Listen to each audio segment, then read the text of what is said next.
Goodness.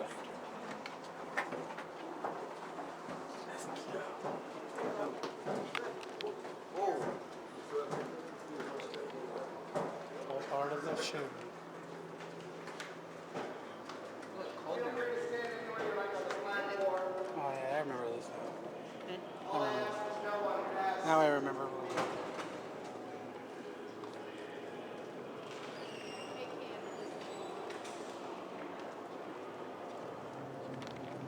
Welcome down to G-Deck.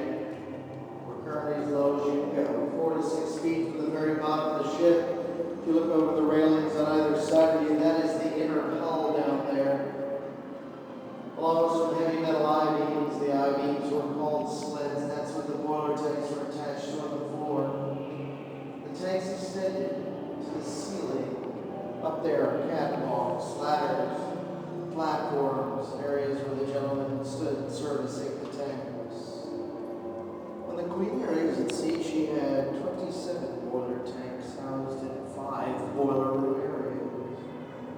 Boiler room number 1 is our next destination. We'll travel through there in a moment. Standing boiler room number 2, 3, 4, and 5 follow consecutively behind that bulkhead there. Temperatures range from 105 to 115 degrees Fahrenheit. On a daily basis. The tanks were removed and the walkway and elevator have been installed so we can bring people down here and show them this area. The cluster of pipes in the center of the platform with gauges connected on the outside is original equipment. And I'm told they could have been involved in a boiler room explosion that happened in 1953. One man was killed.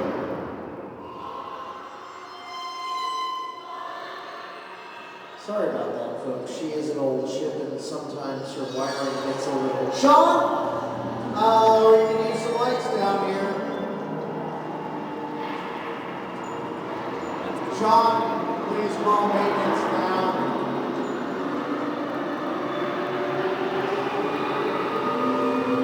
I saw your light, Sean. You're up there. What's going on? Sean?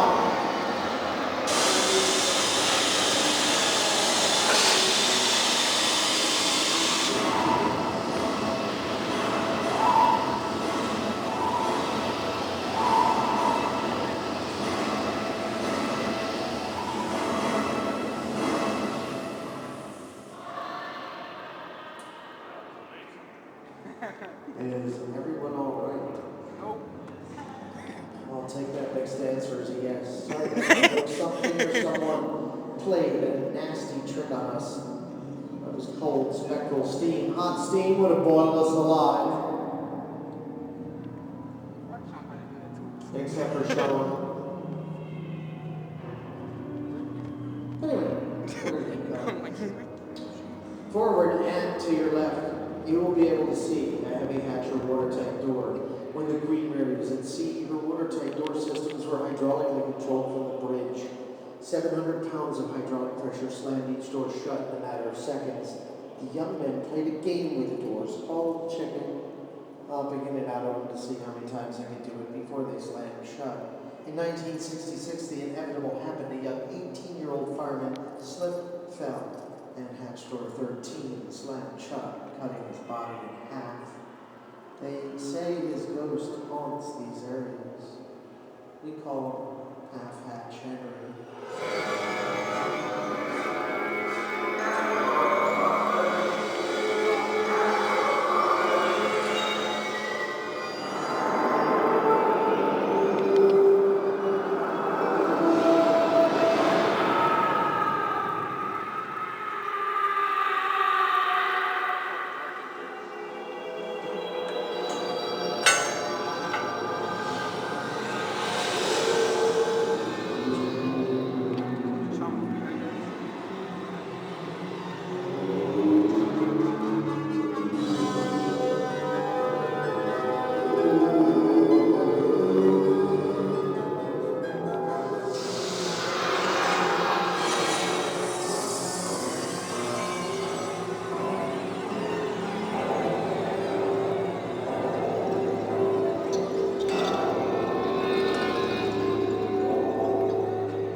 As you can tell from the narrowing of the hull, on either side of you, we are approaching the bow of the ship.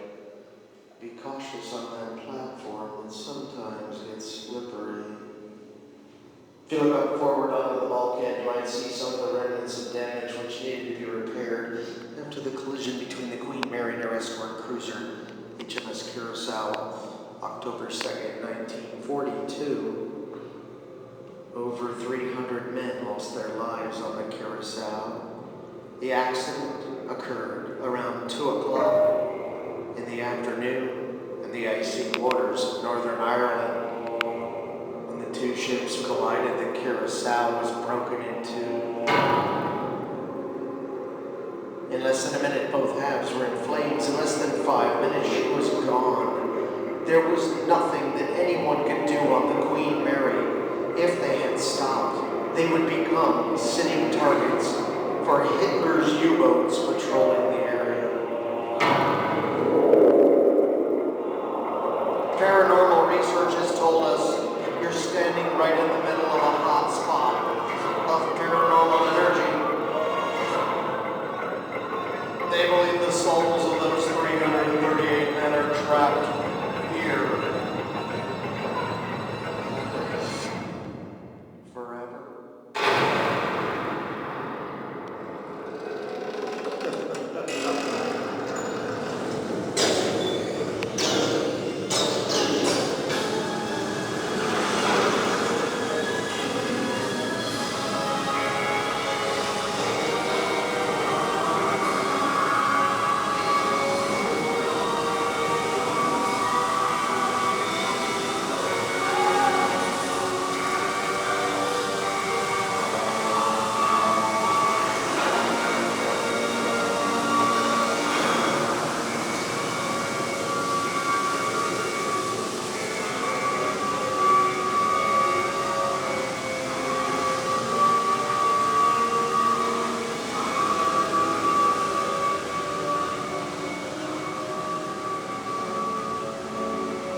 Congratulations, that was the slowest emergency evacuation I've ever seen. But you survived your brush with the paranormal, so pleasant dreams tonight, everyone. And if you're staying on board, good luck. Anyway, you still have a bit of a self-guided tour from the bridge to the engine room. Stay in groups, there's safety in numbers. You never know who or what you'll see around here. We're going to be arriving on A deck. It's 2 decks up from where the show went in. If you have any questions, please let us know. Thanks for coming on board. Thank you. Thanks for screaming. You're welcome.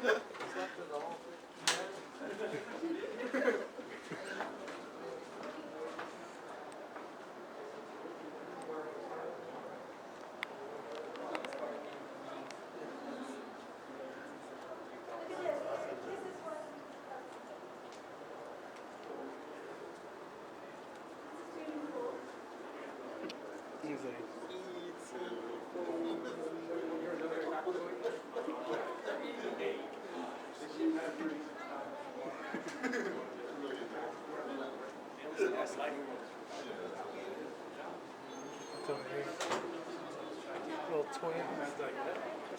Is somebody gonna jump out of this before we leave? That's good. Oh, good. Honestly, that was